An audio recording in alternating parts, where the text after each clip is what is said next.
வணக்கம் நண்பர்களே. ஒரு மாசம் ஒரு முக்கியமான எழுத்து பணி, அதான் இங்க பதிவு போட முடியல. நேற்று தான் அந்த வேலை முடிஞ்சது. அதான் இன்னைக்கு சுறுசுறுப்பா உடனே பதிவு போட வந்துட்டேன். நாம பக்தியை பத்தி நிறைய பார்த்துருக்கோம். அதாவது ஆன்மீகவாதிகளுடைய பக்தி, சாமானியர்களுடைய பக்தி எல்லாமே பார்த்துருக்கோம். இப்போ சமீபத்தில் ஒரு பதிவு படித்தேன். அது ரொம்ப கேட்சியாக இருந்தது. அதாவது நம்ம வழக்கமாக நம்ம சாதாரணமாக இருக்கோம்ல, நம்ம மனிதர்களுடைய பக்தியை இதை விட ரொம்ப சிம்பிளாக சொல்லவே முடியாது. அந்த ஒரு பதிவு எனக்கு ரொம்ப பிடிச்சது. அதான் உங்ககிட்ட ஷேர் பண்ணிக்கலான்னு. அதாவது ஒரு தம்பதிகள் கல்யாணம் ஆகி நல்லா சந்தோஷமாக இருக்காங்க. பல வருஷங்கள் ஆச்சு. அவங்க ஒரு சுற்றுலா போகிறாங்க. சுற்றுலா போன இடத்துல எல்லா இடத்தையும் சுற்றி பார்க்குறாங்க. ரொம்ப சந்தோஷமாக இருக்காங்க. அங்கே போட்டிங் இருக்குது. போட்டிங்னா வழக்கமாக லேக்கில் இருக்கும். ஆனால் இது ஒரு பெரிய நதியில், அந்த நதியில் போட்டிங் போடணும்னு ஆசைப்படுற அந்த மனைவி சரின்னு 2 பேரும் போட்டிங் போகிறாங்க. போட்டிங் போயிட்டு ரொம்ப என்ஜாய் பண்ணுறாங்க. கொஞ்சம் தூரம் போயிட்டு அவங்க திரும்பி வரும்போது என்னென்னா, திடீர்னு மேகம் கருத்துறது, காற்று மழை அப்படியே ஒரு புயல் மாதிரி வருது, தண்ணியெல்லாம் அப்படியே கொந்தளிக்கிறது. அந்த மனைவி பயந்து போய்டுறா.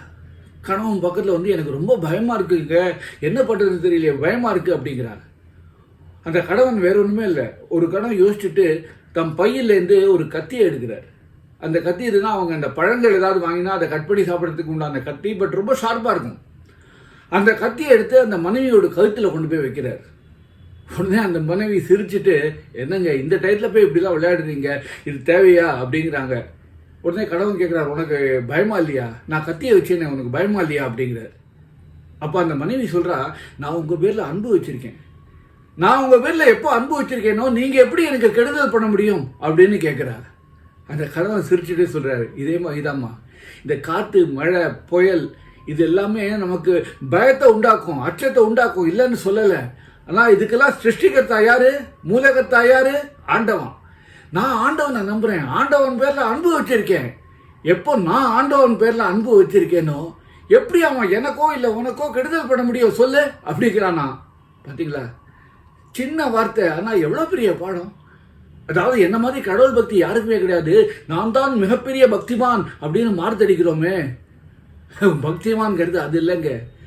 உண்மையிலேயே ஒரு நெருக்கடி வரும்போது அப்போ பூர்ணமாக கடவுளை நம்புகிறோம் பாருங்க, அதுதான் உண்மையான பக்தி, அதுதான் பக்தியின் வெளிப்பாடு.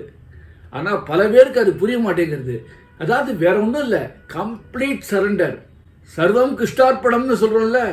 எது நடந்தாலும் அவன் செயல், அவன் பார்த்துப்பான், நம்ம எதுக்கு கவலைப்படணும் அப்படின்னு சொல்லுவோம்ல. சர்வம் கிருஷ்ணார்ப்பணம், அதுதாங்க இதோட பேஸு. மறுபடியும் இன்னொரு இன்ட்ரெஸ்டிங்கான விஷயத்தோடு உங்களை சந்திக்கிறேன். அது வரைக்கும் உங்ககிட்ட விடைபெறுவது உங்கள் எஸ்எல் நானோ. வணக்கம்.